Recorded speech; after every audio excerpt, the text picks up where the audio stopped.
Hey, welcome to part 2 of ellipses. In part 1, we learned some definitions. We saw the importance of the equation of an ellipse and how that reveals to us lots of different characteristics of an ellipse.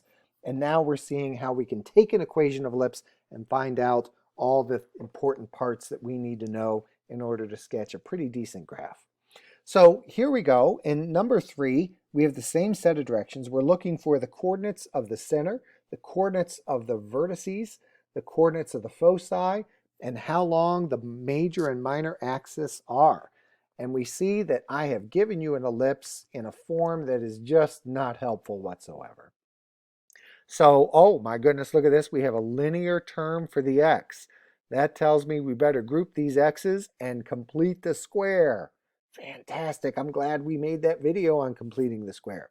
Wait, what's this? Is this a linear y? Oh, we get to group the y's and complete the square again. 2 completing the squares in one problem. Wow, what a gift. What a treat. And then finally, I don't want this 9 over here. This 9 needs to go over here. Now, let's worry about completing the square first, and then we'll get it into the form we want to be useful for an ellipse. So, a little bit of grouping comes first. So let's see, where are we? I think we're here. Yep, so I group my x's together, I group my y's together, and I booted that 9 over to the other side. Now, to complete the square, I don't like this 4 being here. So I think what I'm going to do is I'm going to let the x terms stay where they are, but I'm going to factor that 4 out of that group. And now we're ready to complete the square. With the x's, when I complete the square, I need a 9. And don't forget, we've got to add that 9 to both sides. With the y's, when I complete the square, I need a 1, although we know that's not a 1. Look at that 4. You know that's not a 1. That is a 4. So when we've completed the square and we write this out in factored form, we get the quantity of x plus 3 squared plus 4 times the quantity of y minus 1 squared equals 4. So squares have been completed. Now we just need to make this equation look like a useful equation for an ellipse. And I know that this 4 needs to be a 1. So how do I make this into a 1? Well, I divide both sides by 4. And that gives us this. The quantity of x plus 3 squared divided by 4, see that happens here. The quantity of y minus 1 squared divided by 1, that happens here, equals 1. So now we finally, after all that work, we have this ellipse in a form that's useful. Now you should be able to peel the center off this right away. You should be able to tell me right away that this is a horizontal ellipse. See how this 4 is under the x squared term? So the bigger number being under the x squared tells me that this is definitely a horizontal ellipse. So why don't you take a second, sketch it out, and find all the goods. Hey, welcome back. There are the goods. If you got them, good. If you didn't get them, well, by golly, you got to fix it. So make sure you know what you're doing to fix that and find what we need to find. Okay, last example in this section is this one. Now, why don't you try to complete the square? So try just completing the square and making this look like an ellipse, and then come back and watch the rest. Hey, welcome back. Did you start out by, where are we, grouping those x's together and grouping the y's together and kicking that 8 to the other side? Did you factor that 4 out of those x's? And then when you completed the square over here, did you add 4 to both sides? And over here, did you add, well, that's not a 1. That's really a 4. And so when we factor this, we get this. And again, to be an ellipse, I want this number to be a 1. So if I divide both sides by 16, I get that equation right there. And this is going to be a vertical ellipse. See how the bigger number's under the y squared? It's being pulled more in the y direction than it is the x direction. And those are the goods. Again, make sure you can do this on your own. Make sure you can handle this on your own. Well, let's take a look at our last set of examples here, and here they are. Oh, this is going backwards now. So in this case, I want you to write the equation and I'm going to give you the characteristics. So before I gave you the equation, you gave me the characteristics. Now it's the old switcheroo. Well, why don't you pause the video and see what you can figure out. Hey, welcome back.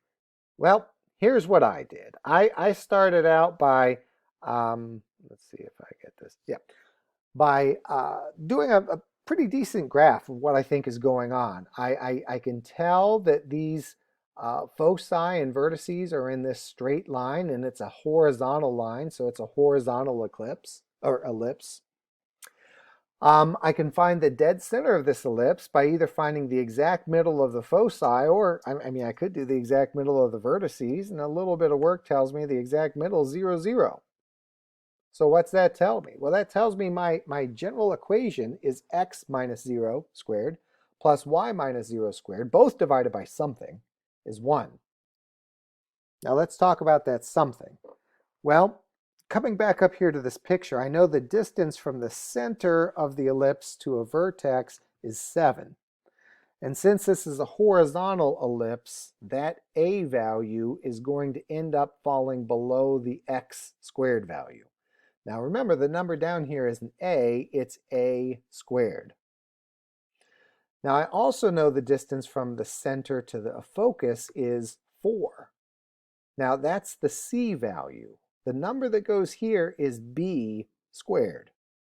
So if I have an a and a c, how do I find b? Well, I use that little Pythagorean theorem idea that we read about in our book. We know for an ellipse, now this is going to switch for a hyperbola, but for an ellipse, c squared equals a squared minus b squared. Well, c in this case is 4, a is 7, and I can find b squared using the old Pythagorean theorem here. B squared is 33. What's b? Well, I don't care because this number is b squared. Well, let's try just a couple more and see how you do. Well, here's a couple more. Why don't you read this problem and give it a go? Hey, welcome back. Did you realize that the major axis is parallel to the y-axis? So that means it's a vertical ellipse. And hopefully you came up with that equation right there. I hope you came up with that. That was a pretty good one. Let's try one more example, and this is it, number 7. Hey, welcome back. I hope that you ended up finding the equation of this ellipse. The minor axis and the foci help us with the orientation of that ellipse as well as the center, and that's the answer I got. Now, before we leave this video, there are just a couple more things I want to talk about real quickly here. One is this idea of an ellipse and how the foci relate to an ellipse. So let's say we have an ellipse there, and I'm just going to pretend I don't know for sure where the foci are, but let's say one focus is there and one focus is there. And we know one of the characteristics of an ellipse is anytime something comes from this focus and shoots out and hits the wall of an ellipse, it's going to bounce off that wall and end up going directly to the other focus. And that's going to be true regardless of the direction. So if something comes off a particle and it hits the wall back here, it's going to bounce off that wall and shoot right to this focus right there. And there are these rooms that are built with these three-dimensional ellipses called ellipsoids. And the ceilings are ellipsoidal. And you can stand in one focus. You can stand at the position of one focus, and you can just turn your head any direction, it doesn't matter. And you can just whisper.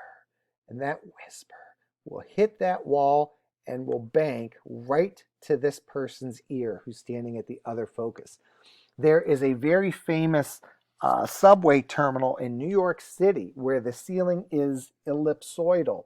And when my family and I were traveling there a year ago, we ended up finding this place, and sure enough, we could stand at the two foci and we could whisper. And there were hundreds of people just walking back and forth in between us, talking.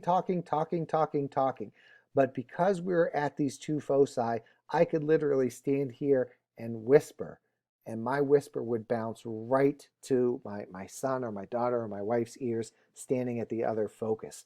It was really incredible. Uh, I also showed you how you could make an ellipse using two nails and a string. These are some other ellipses and ways you can make an ellipse. I'm just going to let you watch these as we go through, and you can kind of see how these red and blue ellipses can be drawn using two circles. Here is another pretty cool way you can draw an ellipse by using uh, this basic purple circle and this green line and going back and forth and making this red and this turquoise ellipse. Mesmerizing. And here's one more way you can make an ellipse. Look at that. Two circles. Two circles. Oh, wow. Look at that. So those are ellipses. I'd encourage you to watch all three videos, and good luck on the homework.